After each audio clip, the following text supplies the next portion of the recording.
이재명 대표에 대한 체포 동의안이 구속에 대한 체포 동의안이 지금 국회에 와 있고 27일 날 아마 국회에서 표결한다고 합니다. 그런데 이제 거기에 대해서는 뭐 크게 걱정은 저는 안 합니다. 왜냐하면 민주당 내에서도 이재명 대표에 대한 뭐 견제 세력도 있고 수박파니 낙지파니 여러 파들이 있겠지만은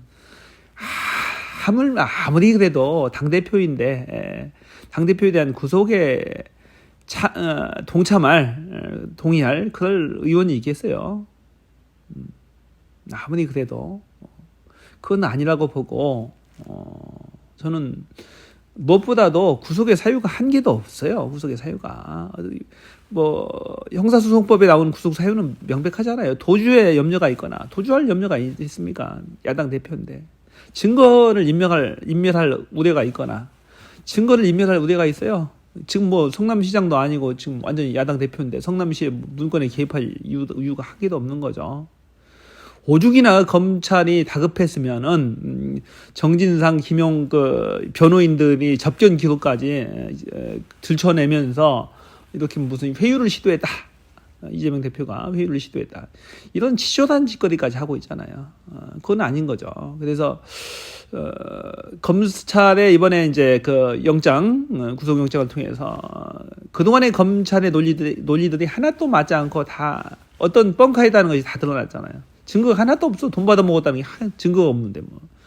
이재명 대표가 돈 한 개도 안 받았어요. 저는 애초부터 믿고 있었지만 더 확신을 갖게 됐습니다. 이런 상황에서 구속에 대한 체포 동의안이 가결될 거라고는 전혀 생각하지 않습니다.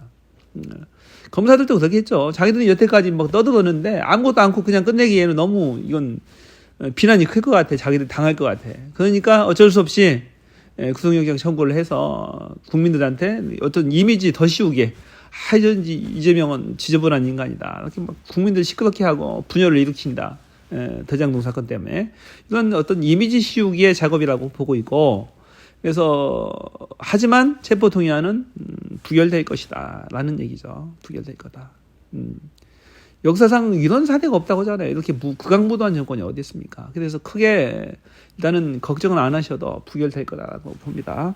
물론 뭐 정의당에서 찬성하겠다고 하지만은 정의당의 표가 8표밖에 되지 아니하고 또 8표도 뭐 일사불란하게 다 반대할 것 같지는 않아요. 또 일부는 또 반대하고 일부는 찬성하고 엇갈릴 것이기 때문에 그렇습니다.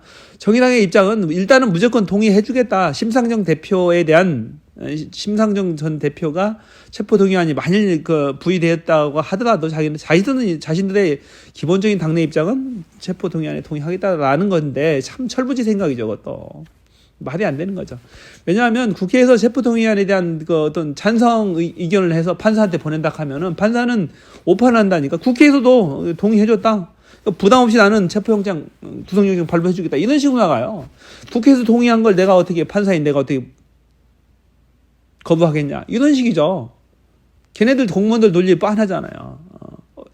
하나의 한 개라도 논 걸 찾고 싶은데 어차피 판사들도 제가 봐서는 검찰하고 윤석열 대통령한테 장악이 돼 있어요. 이미 장악이 돼 있고 자기들도 약점들을 한두 개씩은 다 가지고 있기 때문에 자신들도 출세를 해야 되고 부장판사 되고 또 승진하고 이렇게 또 대법관 되고 고등법원 판사 되고 대법관 돼야 되기 때문에 정부한테 잘 보여야 되는 인사권자인 대법원장하고 정부한테 잘 보여야 할 이유가 충분히 있는 거예요. 그래서 어떤 그런 빌미를 제공해 줄 수가 있기 때문에 안 되는 거예요. 그래서 정의당의 생각이 참 순진한 거죠. 순진하지만은 거기 내에서도 또 반란표가 있고 기존의 민주당 표만 해도 169석이고 같은 자당 대표를 어떤 혐의도 없는데 동의한다 할 국회의원이 과연 있을까요? 저는 없다고 봅니다. 만일 그런 사태가 생긴다면 국회 해산해야 돼. 국회 해산하고 재선 거 다시 해야 됩니다. 그건 말도 안 되는 겁니다. 말도 안 되는 건 뭐 완전히 그건 거의 정부가 새로 구성해야 되는 선거도 다시 해야 되고 뭐 밀란이 일어날 겁니다.